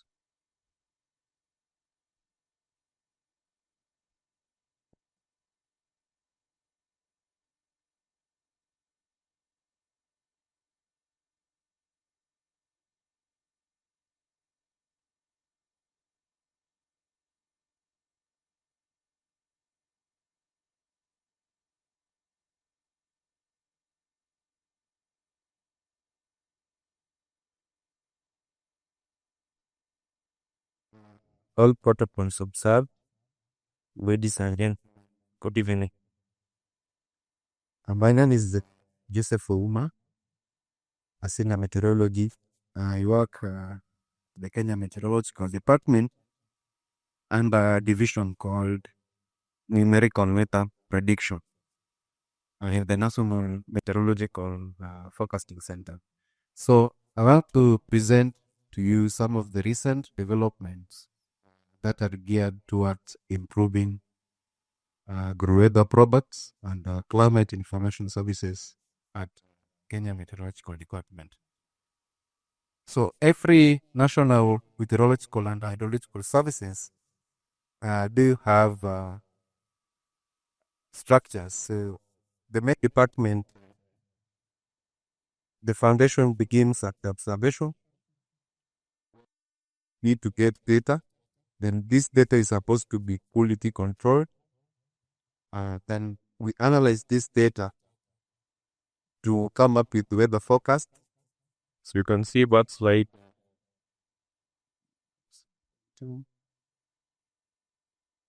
We analyze this data to come up with a weather forecast. So it can be a forecast for different, I call it for agro weather forecast. It can be related to aviation. It can be related to hydrology. So for us to get accurate information, we need to improve a few things under observation, but you also need to do something under this processing. So I'll present to you what the current developments under the observation or observatory. Then I'll go to agromet. Then we come to the National Meteorological Center or forecasting. Then what we are doing currently to enable farmers or to enable users get information from the Met Department.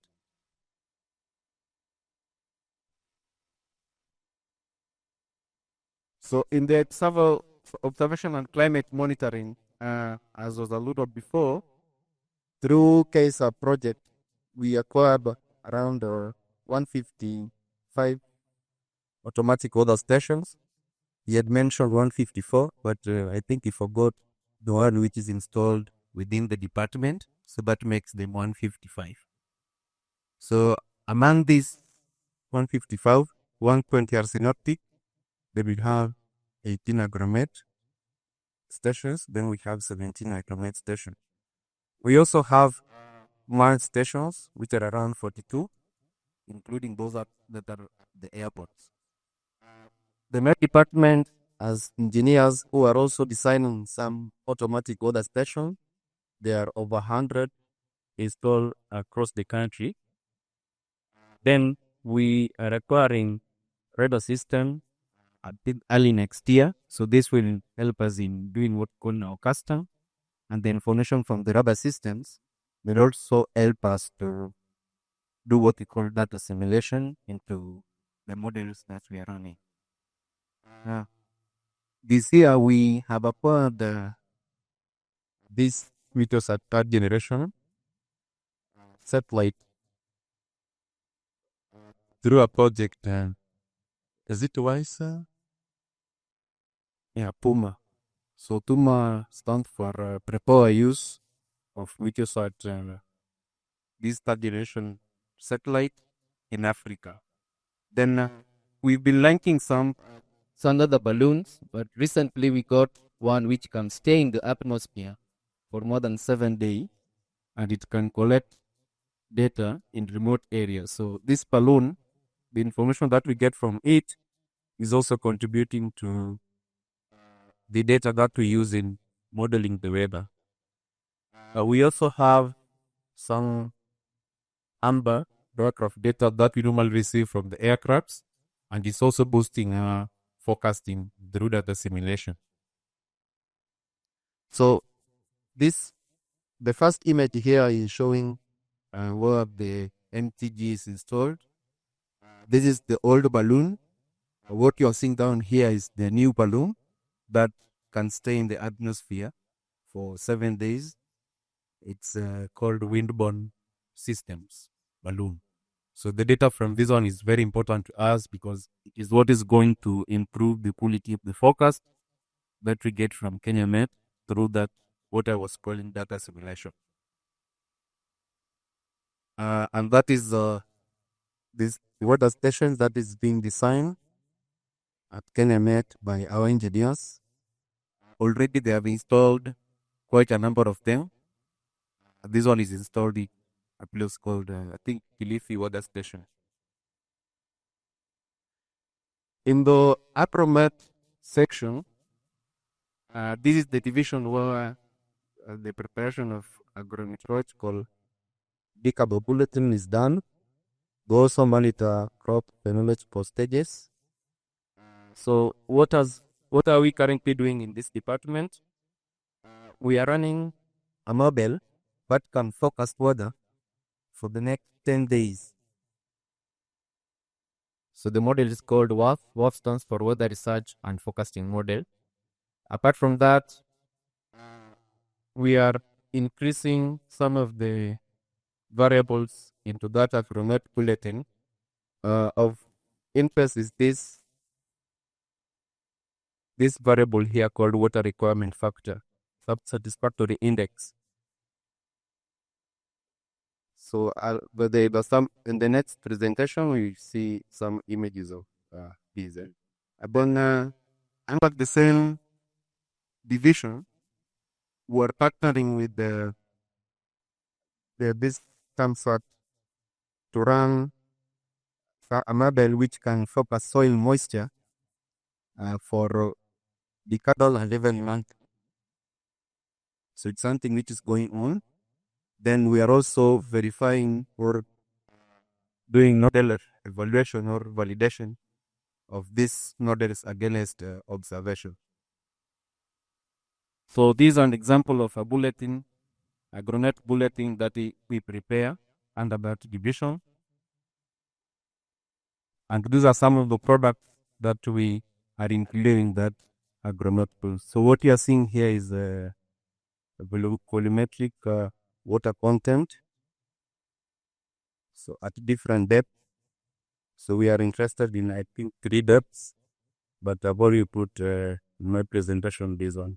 So this is from the forecast for it that we run using Tomsat data. But now this is the one we run using our model called WRF. soil moisture forecast. So we can do daily, we can do up to even monthly. Apart from that, we from the Thamsat we can use that data to get some rainfall estimate, and this is the forecast, the weekly forecast from our model. Now, this is what I was talking about. This shows soil moisture availability factor. So, like, we can use information about rainfall today exactly like if during this decade we are going to have suppressed rainfall. So, what will be the impact of that suppressed rainfall? You can see we have the scale where we can be expecting wilting, can be having stress, where that water will be satisfactory, where will be sufficient. So on the other map, we have volumetric content, like the one I'd shown previous, but this one's now at 0 to 100 centimeters. In the forecasting division, I've talked about this new satellite product, which is helping us to verify the output from the model. Then the WAF modeling system, I've also talked about this. It's the one we are using currently. I have someone saying that KMD is nowadays giving us accurate forecast. Is it because of this modeling system, the WAF model? Okay. Yeah, but we can't say it is that accurate. So for us to improve the accuracy, we are doing what we call data assimilation. So assimilation simply means we take data from automatic weather station, then we combine it with the output from the WAF model to come up with the best, what we call initial condition. Then we run the model again into the future so that we can improve the quality of that initial and boundary conditions. So the 150, the data from the 155 stations plus the satellite data set is what is helping us to do this. Then forecast can only be accurate if you verify it. So we have installed some softwares which are helping us do that evaluation or verification. Someone talked about artificial intelligence and machine learning. So we are using this at Met Department. There's a project called Strengthening Early Warning for Anticipatory Action Project. They have enabled us to come up with some scripts which can combine output from different models so that it can produce more reliable and more accurate forecast. The model is called SIGAN. I talked about other systems which are in the final stages of procurement. So this data from the radar systems will help us in our casting and in the data simulation. I've also talked about wind-borne upper air data from bat balloon at showed previous. So this is also going to help us improve the accuracy of the model. So the model is set to cover this region. This is Kenya, but we go up to Ethiopia, and this was just showing the domain and the domain plus the terrain. So some of the products that we get from this model is a gentleman who talked about coming up with a system which can forecast weather at a grid resolution of 4x4. So we are at a rate, can say our model runs at a grid of 4x4 kilometers. We are planning to extend this or to improve this to around 2 kilometers once we acquire HPCI buffer computer. Some of the products we get from the WAF model, I know most of you are familiar with these products. You've been seeing them around the social media platforms. So this one is the daily forecast. These are weekly forecast. And this is the most current weekly forecast. You can see the initial date is 7th to 14th, okay? So that is where we expect most of the rainfall activities. Then we are trying to reach count is all word levels with this information. So we are scaling that country forecast to county and even to ward level. So that is an image showing a distribution of rainfall in one of the county that you, I think, Brang, Bay, Yambo, and Fumu. Under the hydrological division, we have some hydrodynamical models which are helping us to forecast flood, stream flow, and even they can predict the surface runoff. So, out from this model can help us to get with our product to prepare advisories for farmers in flood-prone areas. So there's a gentleman from Kisumu. We talked about coming up with an early warning system. So I think we can partner to develop that early warning system.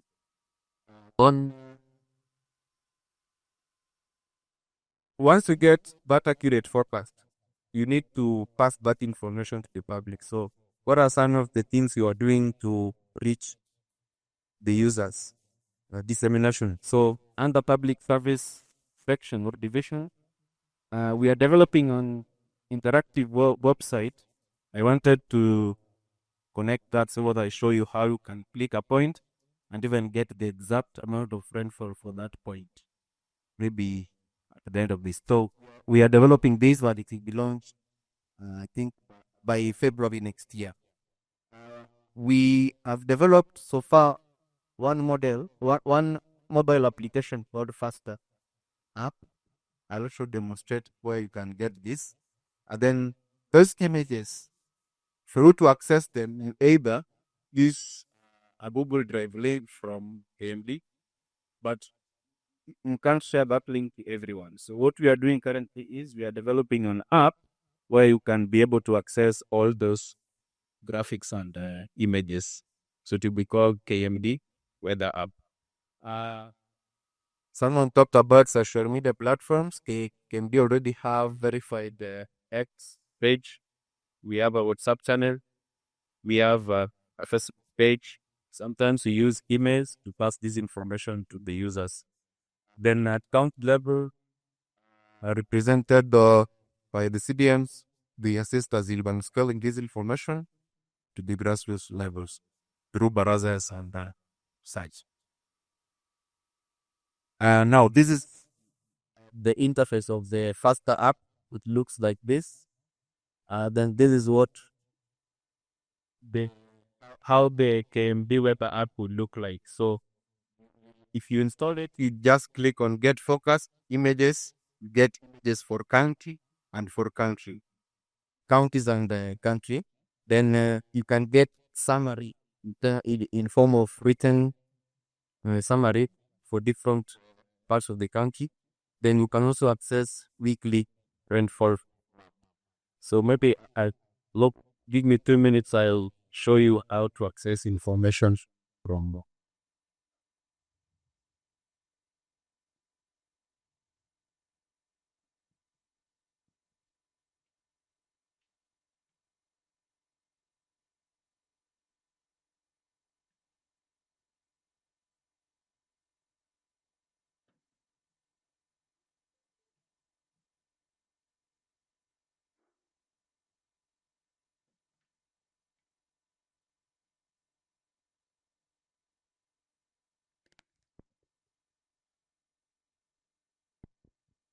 Okay, so if you have a WhatsApp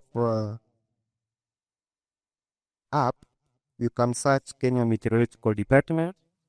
We normally share our products through this WhatsApp channel. Under the channels here, so just search Kenya Meteorological Department. You will be receiving our forecast. You can see we have so far around 6,000 followers. So this is how the app looks like. So if you want for the Faster app, Faster stands for Forecasting African Storms application. So this one can actually tell you where we have a storm real time. No? Like if you right now there's a lot of rains over the coastal region. So if you have that, you can actually tell where it is raining now. We do have we run the model, then we send products to a drive.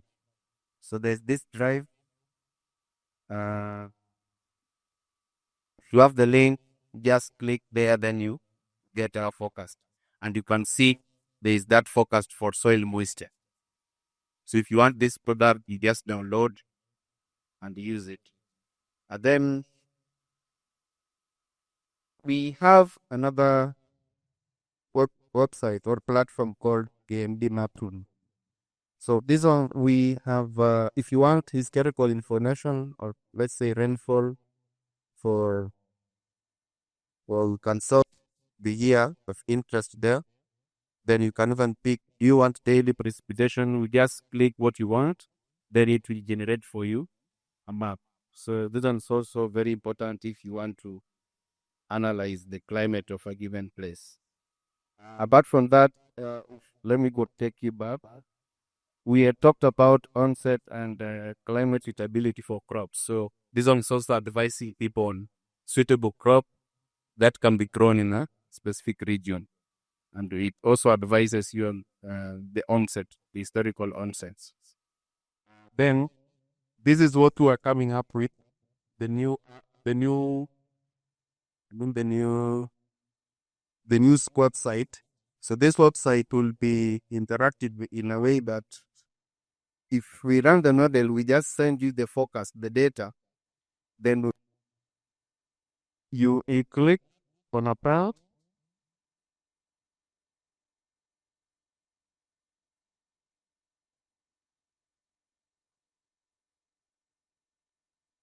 So this how it will look like. We'll be having a column for alerts, for rainfall, for temperature, for satellite information, flood forecast, and even agromet products here, or information here. So if you want agromet, you just click agromet, you get the advisories, you get the bulletin, or any other information there. So in terms of water forecast, you can see it even shows you the current satellite image. You can just zoom into a specific area. I wanted to show you how you can click upon just a minute. So,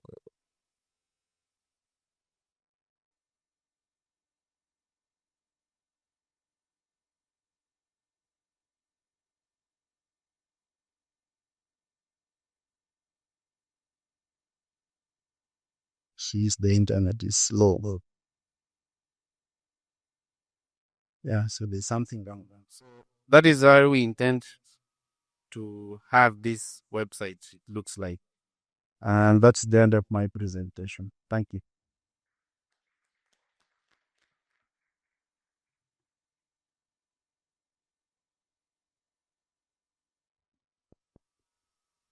Yeah, thanks, Joseph and Janet.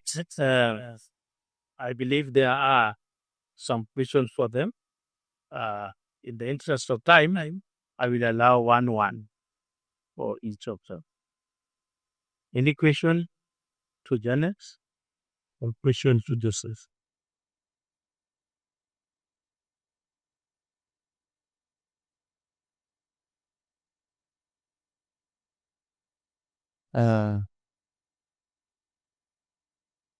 Yes, make it quick. I like the idea of the app, and but I'm learning about it today. Actually, I was just wondering if I'm the only one who is learning about it today in this room. How are you sharing this information to make sure that you've created awareness for people to know there's the app, they can access it through as easy as going to WhatsApp and just, how are you disseminating this to ensure wider coverage in terms of use and farmers can benefit? Thanks.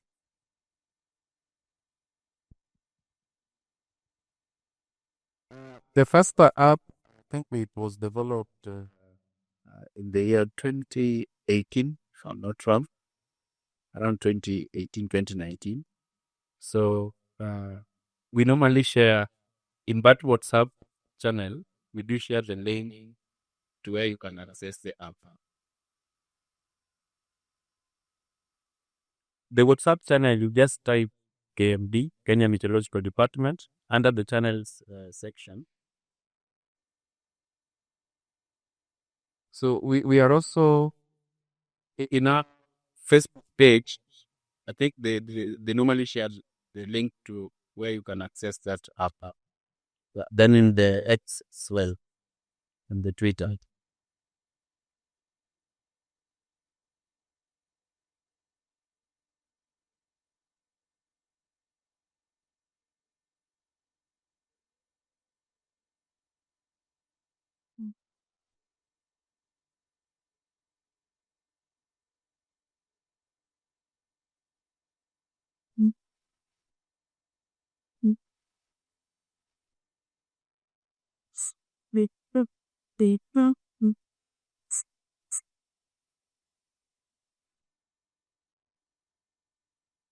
You can do programs like such as this because every other developers of various apps, even the one for Caro, the club, we came to know about it through forums such as this.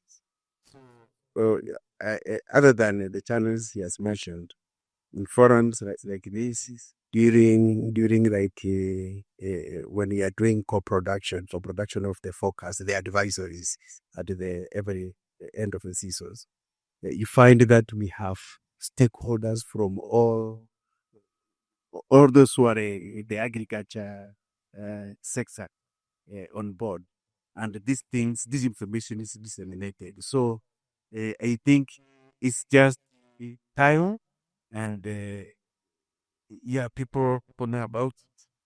Could it be again in addition to the precision that he made?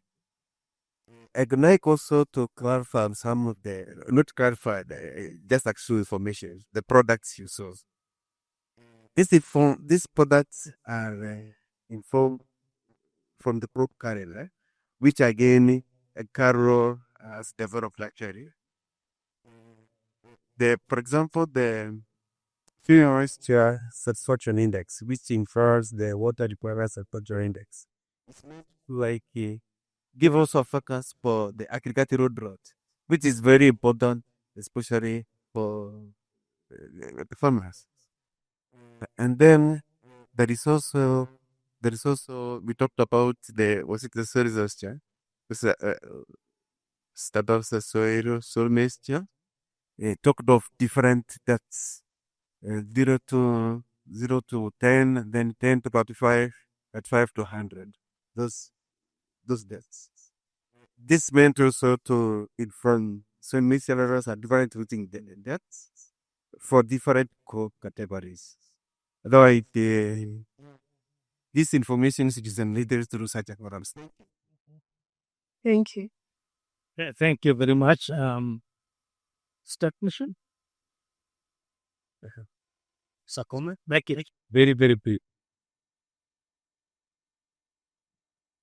Venture that, I'm still everyone. My name is Moendan Tomailo, the CEO of the National Farmers Federation. I just want to support what our colleague from KMD said, because at KMF, we have something called the Kilimo Hub. And that's why I wanted to see, I was telling Dr. Kamau, I'd like to comment maybe towards the end of the presentation.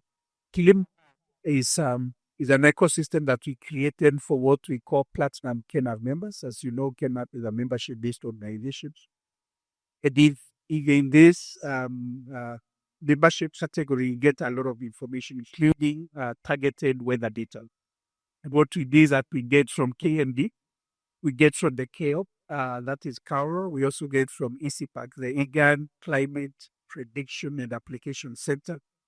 And then now we are able to target the farmers who are in this membership category.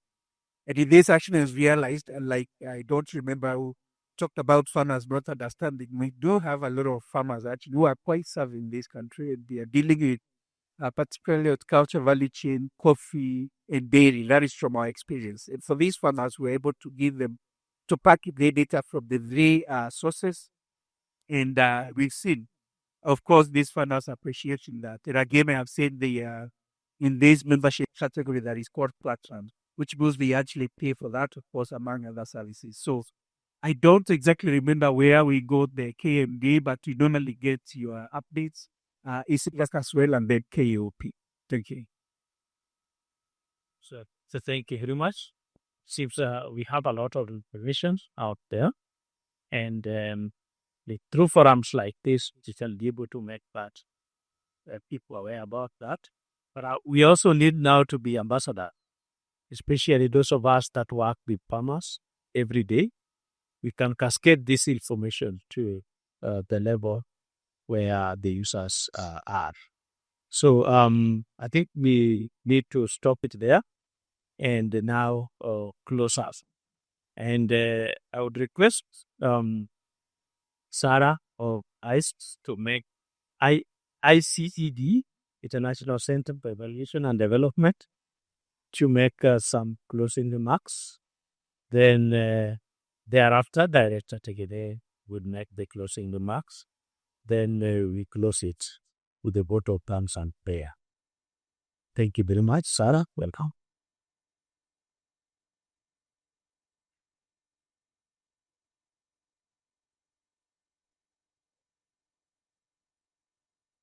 All right. Thank you very much for everyone. First of all, for being patient. Our program was supposed to end at 3, so I would like to extend my appreciation on behalf of the team for everybody to just sit through the extra minutes that we have taken. But this is an important exercise, and it demonstrates the value that you have given to this particular exercise and the event. So thank you. I would like to extend appreciation on behalf of ICE to the Tegemeo management for supporting the research team all through from the beginning to the end. They have not worked as an independent team, but they have worked because of the support that you granted them as the institution. So to Professor Obare and the team, thank you very much. We appreciate you. And the Innovation Lab for Market Risk and Resilience at the University of Davis have really enjoyed working with you as well and the team. I would like to extend appreciation to the partners, that is CalRO KMD, Kenya Meteorological Division, the county governments that have worked with the different teams, the farmers. We cannot thank you enough for cooperating with the project team. And of course, last but not least is the project team that has been at the forefront of this project from the beginning to the as even we press down the project. We are looking out for opportunities of funding to scale, and we've seen a number of gaps that have been identified during this meeting. And so, not to make promises, but of course, we always keep looking out for more opportunities. Thank you so much to Dr. Mercy, Dr. Lillian, and the entire project research team. We appreciate that you're doing. And I look forward to continue supporting you till the last day. I would like to also just thank John for taking us through the day today. Thank you. Yeah.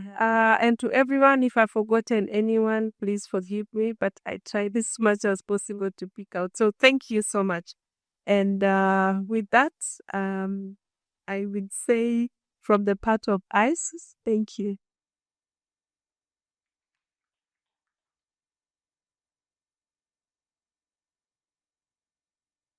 Thank you, Sarah. So, Director Tegemeo is Hussein Zemix. Closing remarks.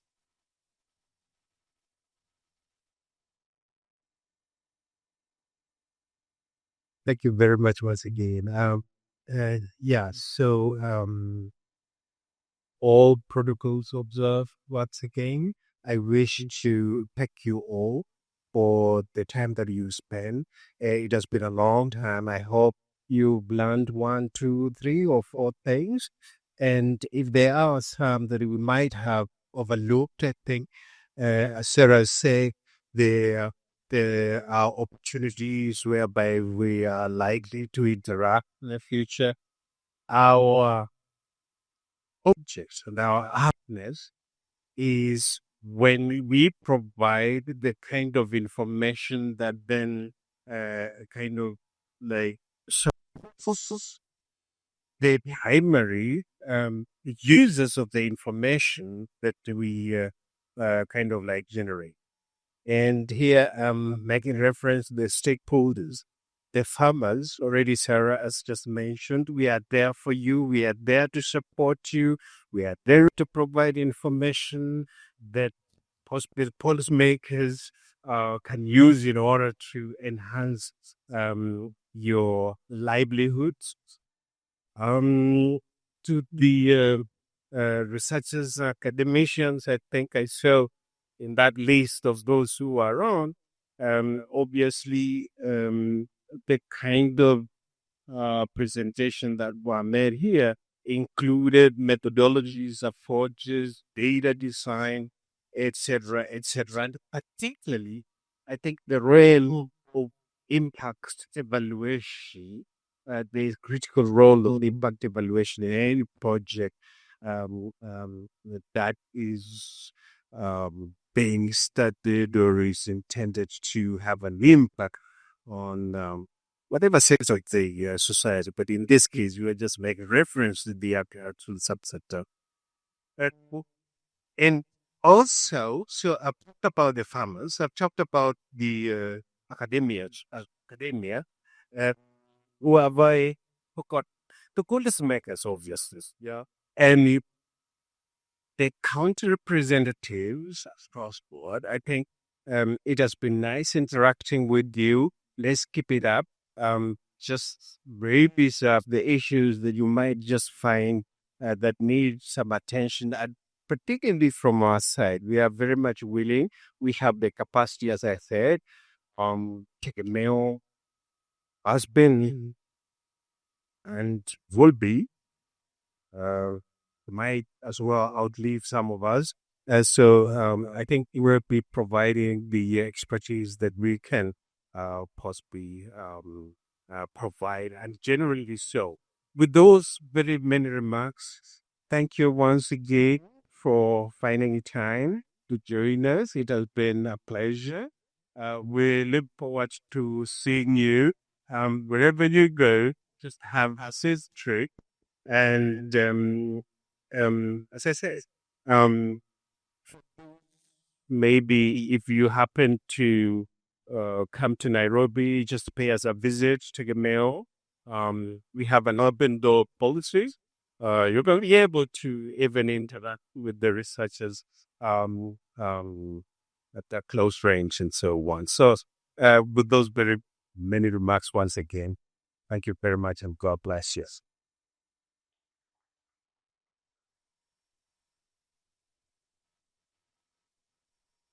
Housekeeping stuff.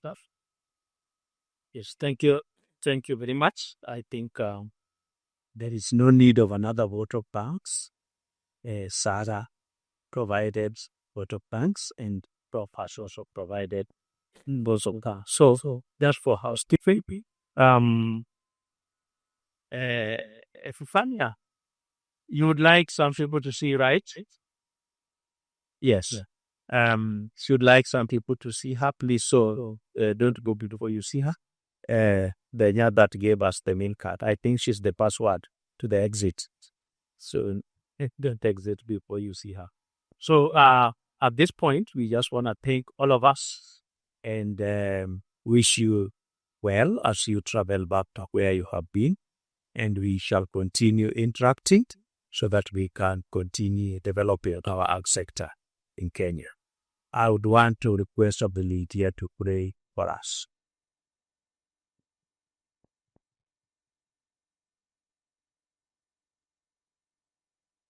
Nobody wants to go with the blessing of the day? Yes, Becky. Oh.